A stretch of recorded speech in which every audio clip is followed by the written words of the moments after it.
Топчугүл Шайдолаева, кадакчы. Аңгеме. Кадакчы бул ирет Мөлтүр булакка кыштын кыраан шилдесинде кирип келди. Кадакчы келди, кадакчы. Көчөдө ойноп жүргөн балдар эшек арабадагы ак топучан эркекти көрөр менен баары оюнун токтотуп, үйүнө чуркашты. Айыл эли кадакчынын келерин жол карап күтүп атышкан. Кээсинин үйүндө чай ичер бүтүн пиаласы калбай жүдөй түшкөн эле. Идиш аяктын таңкыстыгы колхозчуларды ушунчалык сарамжал кылган. Экиге, кээде үчкө бөлүнүп сынган идиштерин ыргытчу эмес. Кадакчы келсе, кадактатып алып, колдонобуз деп катып коюшчу. Кадакчынын келгенин угуп, топурай түшкөн эл сынган чайнек, чыналарын бири чүпүрөк түйүнчөгүнө, бири куржунуна салып алып, айылдагы идарага агылышты. Уста ушунчалык чебер болчу. Ал кадаганчыны чайнектердин бириккен жеринен суу так ыракчу эмес. Кадакталган идиш аяктарын колхозчулар көп жыл урунушкан. Жүзүн өскөлөн кара кашы, сакал муруту каптаган, бою пас, тили буруу кадакчы эч ким менен ачылып сүйлөшчү эмес.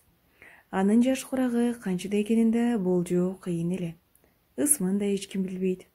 Ким болсо ага «Уста аке» деп кайрыла турган. Ал эркектердин баарын тага, аялдарды улуу кичүүсүнө карабай аже дечү. Келген сайын идарага жакын жердеги үйлөрдүн бирине токтойт дагы, айылдыктардын сынык идиштерин бирин калтырбай тегиз кадактап бүтүп анан кетет.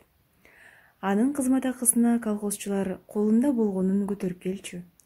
Бири эчкисин тыбытын, бири өрүк кагын, бири тандырга жабылган нанын, дагы бири жүгөрүсүн, буудайын. Кадакчы да аларга аны ап кел, муну ап кел дебейт. Ким эмне сунса, ошону ала берет эле. Анын ою боюнча кадакчылык кылуунун өзү чоң соопчулук экен. Кадакталган идишти колдонуп урунуу андан да чоң соопчулук дейт. Уста айылга аны мунусун салган бир кичине темир сандыгын артынып келсе, кетеринде тапкан дүйнөсү арабасына сыйбай калчу. Бала чака аны келгенде кантип сүйүнүп тосуп алса, кетеринде да арабасынын эки капталына жабышып, айылдан чыкканча коштоп барып узатып коюшчу. Кадакчы буга ичинен кудуңдап, балдарга карап, ак топусун булгалап, түнтмаанайы бир жаркып кетет эле. Кадакчыны бул иретте калбы зайыптын идиштери колун байлап, көпкө бара кылды. Дайым ушундай.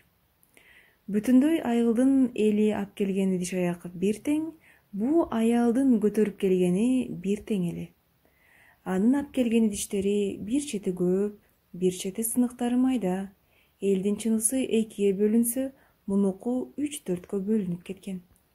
Элдики кокос бала чаканын, кары картаңдын колунан түшүп кетип сынган чыны, чайнек болсо, мунуку атайлап жерге же дубалга урунуп, бырчаланган идиштер эле. Калбы элден эрте келип, чоң чүпүрөк түйүнчөктөгү идиштерин кадакчынын алдына жайып, адатынча жалбарып ийди. Бир нерсе кылып, бүгүн жамап бериңиз, уста аке. Чай ичкенге же пиалабыз, же чайнегибиз калсачы. Калбынын бир көзү жумулган бойдон турчу. Анын жалгыз көзү бакырайып, чоң, чырайлуулугун айтсаң, кадакчы жаш сызылган жалгыз көздү карагандан айбыгып, жертиктеди. Унчукпаган тейде алдында өлүп жаткан идиштердин сыныктарын бир топко ары бери одара кармалап, анан аларды эки жакка иргеп кирди. Кадактоого жарай тургандарын бөлүп алып, калганын айылга кайтарды. Буларыңыз жарабайт, сыныктары өтө эле майда экен. Калбы жерге эңкейе түрдүү түстөгү гүлдүү сыныктарды көңүлсүз термелип, түйүнчөгүнө кайра салып жатып, кадакчыга билдирбей ичинен үшкүрүп алды. Аялдын эри ачуусу келсе эле анысын идиштен чыгарат. Айрыкча ичип келген күндөрү көзүнө урунган чыны чайнектерди туш келди ыргыта берет. Өчү бардай. Дубалга же жерге тийип, талкаланган идиштен шарак деген үн чыкканда эри эсине келип, ачуусу кайта түшөт. Ал тынчып калганда кайненеси уулунан алып кирет. Балам-ай, качан эсиңе кирет экенсиң? Чыны чайнектин да убал суу бар. Же артып ашып аткан идишиң болсочу. Пайда залалды али күнчө билбейсиң. Элге окшоп катыныңдан чыгарбайсыңбы күчүңдү? Бейгүнөө буюмда эмне айып? Кемпир колундагы ийигин адегенде уулунун жүзүнө кезеп, анан сүйлөп бүткөндөн кийин жерге бар күчү менен уруп алат. Ийиктин учу тийген жер бети оюла түшөт эле. Кайненеси келинине угузуп да, угузбай да, өлөр өлгөнчө ушинтип сүйлөнүп өттү. Эри энеси эчейин жыл какшап айтса да, күчүн аялынан чыгарып ага кол көтөрбөдү. Баягы эле идиштери биринин артынан бири сына берди. Ким билет? Бул кадакчы болбогондо булардын үйү эч ак чайник чынысыз калмак. Кадакчы маңдайында үнсүз отурган зайыптын башкалардан бөтөнчө муну зарыгып күтөөрүн билчү. Жок дегенде 1-2 пиаласы менен чайнигин тезирээк бүтүндөп берейин деп шашты. Ар дайым ушинтет. Элдикинен мурда калбүнүкүн жан үрүп кадактап берет. Кайра келгенче бул зайыптагы бир баштык сынык идиштерин топтоп алат. Айылдыктар буга да көнгөн. Бул зайыптын күйөөсү кайнардын адатын билишет. Ошон үчүн эч кимиси андан кезек талашпайт. Ушинтип идишин атайлап сындыргандар кадакчынын маанайын түшүрүп кыйнайт эле. Андайларды кадакташ оңой дейсиңби? Андайлар бардык айылдарда бар эле. Кадакчы чайниктин эки сыныгын бири-бирине тийиштирип, өлчөп, ар жак бир жагын жакшылап карап, адегенде ак жабыштыргычты бириктире турган жерлерине тегиз сыйпап чыкты. Анан аларды териси чорго айланып катып калган манжалар менен кылдат тийиштирип бекем кармап, чайниктин адегенде сынган мурдун, анан кулагын жамады. Бир аз катыгандан кийин чайникти сыйпап, жамалган жерин таза чүпүрөк менен арчып, тазалап, кочушуна албай кармап, бир сыйра тегерете дыкат карап чыкты. Кылган ишинин кынтыксыз бүткөнүнө ынанган соң, чайникти тизесине коюп, жамаган жерлеринин үстүнөн майда, мыкка окшогон ичке жылмакай темирди теше кадап, кичинекей балкасы менен аны чыңк дедире акырын ургулап дагы бекемдеди. Бул учурда калбы бүтөлгөн чайнигин көрүп сүйүнүп кетти. Көзү күлүп, урту жылмайды. Кадакчы чайникти калбынын колуна бир тутам гүл берип аткандай кош колдоп, абай сунду. Койгон гүлдүү чайникта чын эле гүлгө окшогон эле. Чайнигин колуна алган аял аны бир саам ыраазы боло тиктеп, анан чүпүрөк түйүнчөгүнө акырын салып койду. Эми чыныгарды бүтөөгө киришкен кадакчынын ой санасында дагы эле калбы турду. Аялдын арып чарчап, сабылып турган ушул акыбалы аны ар кандай божомолго түрттү. Азыр эле сүйүнүп, замат да муңайым тарта түшкөн жүзүнө урдуна карап алды. Чыны чайниктерди ыргыта чаап сындырган эркек зайыбына кол көтөрбөйт бекен? Чырайлуу, бакыран көзүнүн бирин эмне кылып жылытып алды экен? Же тубаса ушундайбы? Постектин жыртыгындай кичине болсо да жараткан буга эки көз берсе эмне? Мынча эмнеге сабырсыз? Деп ойлоду. Аялдын чыныгарын тезирээк жамап берип, жүзүндөгү кубанычты кайра көргүсү келди. Кадакчынын колдорунун кыймылын көз албай тиктеп отурган аял ушул отурушунда өзү да жерде чачылып жаткан сынык идиштерге окшош эле. Жашырганда эмне? Идиштери сынган сайын кошо сына берип, ал да эбак бүлүнүп бүткөн. Эсинде, күйөөсү жуулуп, текчеде тизилип турган ап-апак чыналарды кош колдоп көтөрө чапканын алгачкы ирет көргөн күн. Анда турмушка чыкканына ай айлана элек болчу. Эшиктен жаңы кирген кайнар бир нерсеге катуу ачуусу келген. Ошондо дубалга тобу менен барып урунган пиалалар шарактап сынып кеткенде, калбы селтеде катуу чочуган. Быркырап чачылган идиштерди көрүп, коркуп, саамга селее түшкөн. Анан кечке дейри муун жүнү калчылдаганы басылган эмес. Баарын өзүнө алды. Болду болбоду күйөөсү мунун бир көзү ырайын тиктегенден тажап кетти го, деп ойлойт. Калбынын жалгыз көзүнөн мөлтүлдөп жаш куюлду. Же балким башка себептер? Иши да оор, эсепчи болуп иштөө оңойбу? Өзүнө аксытты. Ошол күндөн ушул күн күйөөсүнүн көздөрүн, кабагын тиктеп, санаркап турат. Көбүнчө башын жерге салып жүрөт. Жүзүн үйдөгүлөргө ашыкча көрсөткөсү келбейт. Жазганат. Үйдөгүлөрдүн көңүлүн өзүнө бурдуруудан тартынып, сөзү да күлкүсү да улам азая берди. Анан кээ күндөрү туруп жер сууга батпай бул да буулугуп кетет. Андай малда башындагы жолугун оңдоп каттуу байлап алат да коргон четиндеги мал сарайга келет. Сарайдын кире беришиндеги жыйылып турган каптын бирөөсүн жулкуп чыгарат да ичиндеги жүндү төгүп алып, аны чыбык менен сабап кирет. Бар күчү менен сабай берет. Дал чыбык жерде үймөктөлүп жаткан кой жүнүнө чыпылдап, ою тийген сайын көкүрөгүн тиреген оор сезимден арыла берет. Жүн жебектей жумшарып, созула түшкөндө калбынын да көңүлү көтөрүлүп, өлпүлдөгөн жүндү чогултуп, капка кайрадан сала баштаганда кадимкидей жаны жай таап калат. Ушундай.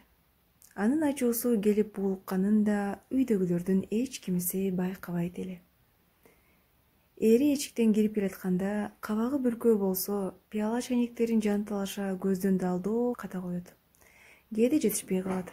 Ошондо калбы сынган идиштер үчүн күйөөсүн эмес, бекер калган өзүн тилдеп кирет. Кийинки маалда чекеси кетилген, жамалы бери эскирген чыныыларды атайын көрүнүү жерге коюп кое турган болду. Тапкан айласы ушул. Бул уста аке эч качан идишти ыргыта чаап сындырбаса керек. Деги эле ачуусу келгенин көргөн эмес. Калбы баш көтөрбөй күжүлдөй иштеп аткан кадакчыга шашпай тигиле карады. Пешенеси тердеп чыгыптыр. Суусады го. Тура калып, азыр эле бүтүндөлгөн чайнегине чай демдеп, устага бергиси келди. Көп жылдан бери кадакчы мунун сан эсеби жок чыны чайнектерин жамап берип жүрөт. Акысына эптеп бир нерсе бермиш болот. Түзүгүрөөк ыраазы кылгыдай кадакчынын кадырын же эри билсе гана. Бул киши акысын аз да дебейт, эмгегин милдет да кылбайт. Башкалардыкындай эмес. Талкалаган идиштерин бир сөз айтып наалбай, элден алды жамап берет. Маңдайындагы адам көзүнө бүгүн ушунчалык ысык көрүндү. Жакшы адам, деди ичинен. Анын ушул отурушунан бир чымчым кемтик таба албады. Көз илешпей кыймылдаган бодуракай манжаларын, коюу каштарынын астында тереңге чөгүп кеткен чүңүрөйгөн көздөрүн, ак топусунан чыгып турган тармал чачтарын калбы биринчи көрүп аткансып телмире тиктеди. Баягы келгендегидей сабылып, чачылып отурбай, жолугун оңдоп, дене боюн жыйнады. Кадакчыга көз таштаган сайын аялдын жүзүнө кызыл жүгүрүп, чарчап шалдай отурган кол буттарына жан кирди. Ордунан турду да сыртка чыгып, очоктогу чайдөшкө от жага баштады. Калбынын кадакчыга чай бергени эртеси эле айыл ичинде сөз болду. Калбы кадакчыга эртеси да барды. Бул ирет дасторконуна ысык нан, анын бетине сармай коюп көтөрүп келди. Идиштери толук кадалып бүткөнчө, калбы кадакчыга же нанын же ашын колтугуна кысып, күн сайын келип кетип жүрө берди. Анын бул жоругу эрте кетип кеч келип, район борборуна каттап иштеген күйөөсүнө да жетти. Кайнар буга этибар бербеди. Эзели калбыны кызганып көргөн эмес. Бир көзү көр аялынын кимге кереги бар? Анын үстүнө чыны чайнектерин мыктылап кадап берип жүргөн адам кайнарга да жакчу. Чай берсе бергендир, кыштын күнү болсо. Кадакчы ушул күндөрү калбыгө не сөздөрдү айтып дегенин уккан, билген жан болбоду. Бир гана көзгө урунган чындык кадакчыга каттаган калбы өзүнүн бир көзүм жок деп өксүгөн такыр унутуп салгандай, басканда баштагыдай эңкейип албай, коюп, бою түзөлүп, балбылдаган жалгыз көзү жолуккан адамды жазган байтик карап, пейил мүнөзү ачык тартып, башкача боло түшкөн эле. 2 апта өткөндөн кийин айыл ичинде калбы кадакчынын кийим кечесин жууп бериптир деген сөз тарады. Күн сайын бул эки адамдын мамилесинен бир таң калтырган жаңылык кеп чыга берди. Адегенде айыл эли бул нерсеге көп маани деле бербеди. Анан кадакчы да өзгөрө баштаганын байкашты. Өмүрү кабагы ачылбаган, кем сөз адамдын иште отуруп ырдап атканын, сөзү көбөйүп, күлкүсү чыгып калганын көргөндөр болду. Буга чейин бул эки адамдын мамилеси тууралуу сөз болгондо, айылдаштар тамашалап, шылдың аралаш күлүп алышса, бара-бара алардын сөзү кабатыр чыгып, калбынын жоругун шыбырап сүйлөгөнгө түштү. Чекесинен чиртпеген ери, бой жетип калган айдай кызы, уулу турса, мунун көзү кайда? Бул келин сокурлугун билдирди, дешти. Эл деген элчилик экен. Арасында мейли эми, бул бир байкуш майып, кичине көңүлүн көтөрсө көтөрүп алсын, жөн койгула, дегендери да болду. Көп узабай кадакчы түн катып айылдан чыгып кетти. Ишин аягына чейин бүткөрө албады. Арабасы да бүксө кетти. Анын күтүүсүз көздөн кыйын болушун көпчүлүк болгоолосо, кээси түшүнбөдү. Ишин чала таштап кеткенине нааразы болгондор да аз эмес эле. Кадакчынын кетип калганын калбы эртеси укту. Ишенбеди. Идарага чуркап келди. Дарбаза сыртында турчу тааныш арабаны көрө албады. Жаңы жааган кар үстүндө анын чоң жолго чыккан изи даана билинип турду. Аялдын койкою басып калган башы кайрадан жер карады. Жалгыз көзүнө жаш тигиренди. Жок дегенде бир ай жүрчү эле го. Эмнеге тез кетип калды? деп ойлонду. Үйүнө келип, печкесиндеги оту эбак өчүп калган суук бөлмөдө бүк түшүп жата берди. Кайнардын келер малы жакындады. От жагып, кечки тамакка урунса болмок. Ордунан козголо албай, бүткөн бою талыкшып, чыйрыгып чыкты. Жаны жер тартты.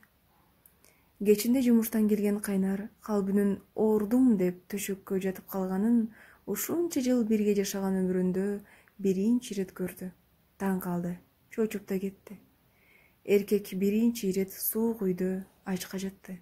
Калбы биринчи ирет мынтип өз жанын өзү тыңшаган эле. Анан бара-бара ал муну адатка айлантып алды. Бир күнү башым десе, дагы бир күнү буттары сыза ооруйт. Идиш аяктардын сынганы да, кайдардын кабагы да мурункудай анын тынчын алып, жанын азапка салбай калды. Эри болсо эми күчүн идиштерден эмес, элге окшоп аялынан чыгара баштады. Аттең десе, кайнардын муштуму да, сөгүп саккан тили да мурунку калбүнү кайтарып бере албады. Жыл сайын жол карап, кадакчыны ичинен тымызын күткөн аял аны ошол кышта өзүнүн эле бир туугандары айылга экинчи келбес кылып кууп жибергенин кийин билди. Тоо түбүндөгү айыл ошол бойдон биротоло кадакчысыз калды. Арадан көп өтпөй бул айыл калбүүсүн да жоготту. Эртең мененки автобуста район борборуна кеткен аял ошол бойдон үйүнө кайрылып келбеди. Эл ичинде ар түркүн сөз. Бир дары ага чаң жугусу келбей, калбы аскердеги уулун көргөнү чек арага кетсе керек. Жок, уулуна эмес. Жаңы төрөгөн күйөөдөгү кызына кол кабыш кылганы кетиптир десе, аны тактайынан көргөн билген көпчүлүк ачык эле жактырбады. Бул баягы кадакчысы экөө табышып алып, Өзбекстан тарапка өтүп кетишиптир. Чыгарманын аягы. Топчугүл Шайдуллаева, кадакчы.